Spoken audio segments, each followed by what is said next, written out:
Selamat pagi teman-teman yang dikasih oleh Tuhan. Bagaimana kabarnya kalian semua?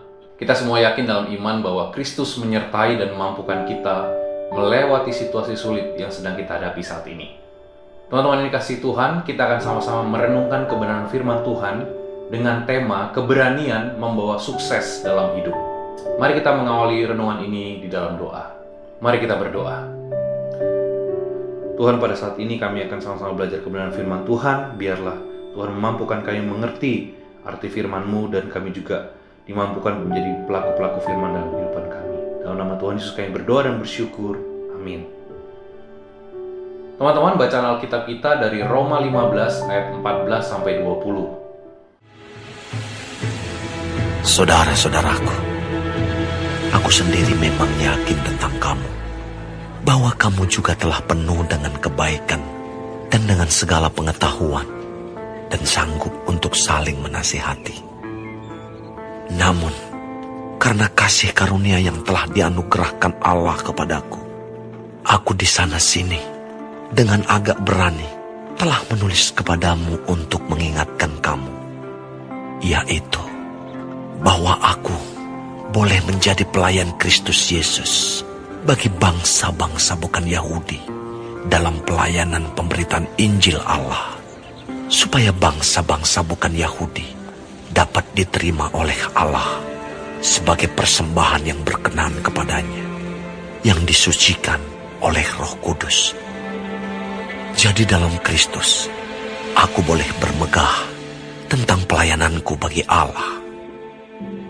Sebab aku tidak akan berani berkata-kata tentang sesuatu yang lain, kecuali tentang apa yang telah dikerjakan Kristus olehku, yaitu untuk memimpin bangsa-bangsa lain kepada ketaatan oleh perkataan dan perbuatan, oleh kuasa tanda-tanda dan mujizat-mujizat, dan oleh kuasa Roh.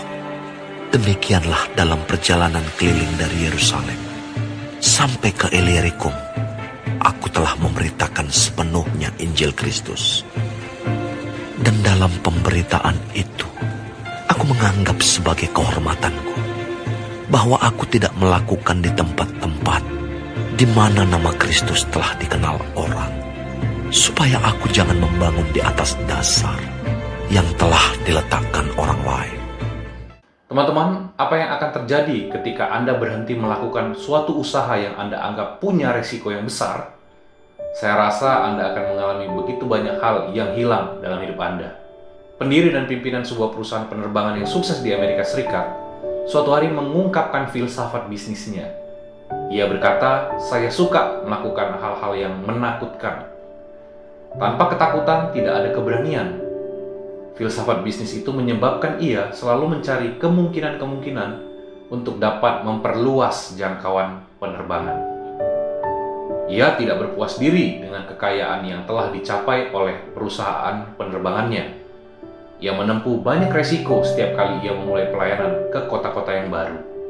Namun ia tidak pernah patah semangat ketika mengalami tantangan atau kendala yang berusaha untuk menemukan jalan keluar.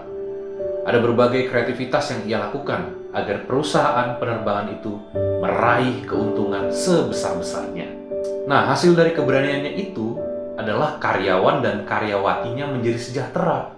Mereka merasa gembira bekerja di perusahaan penerbangan itu.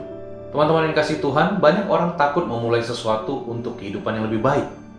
Banyak orang berkutat dengan diri mereka sendiri. Orang takut mengalami kegagalan dalam hidup. Padahal kegagalan itu guru yang terbaik untuk meraih sukses dalam hidup ini. Ketika orang gagal, orang akan mencari cara-cara untuk keluar dari kegagalan itu. Kisah ini mau menunjukkan suatu keyakinan yang besar dalam upaya-upaya meraih sukses. Tanpa keyakinan, orang akan berhenti dalam kepuasan diri yang berlebihan.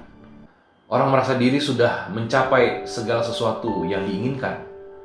Tentu saja keyakinan itu mendorong orang untuk berani melangkahkan kaki, meski masih ada banyak hal yang belum jelas dalam hidupnya.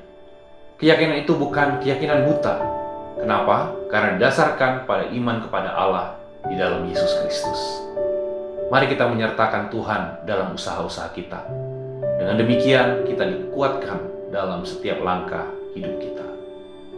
Mari kita berdoa. Tuhan, kami bersyukur kepadamu, kami sudah mendengarkan firman Tuhan. Biarlah kami bukan hanya menjadi pendengar, tapi juga pelaku firman-Mu. Terpujilah Engkau ya Bapa, dalam nama Tuhan Yesus kami berdoa dan bersyukur.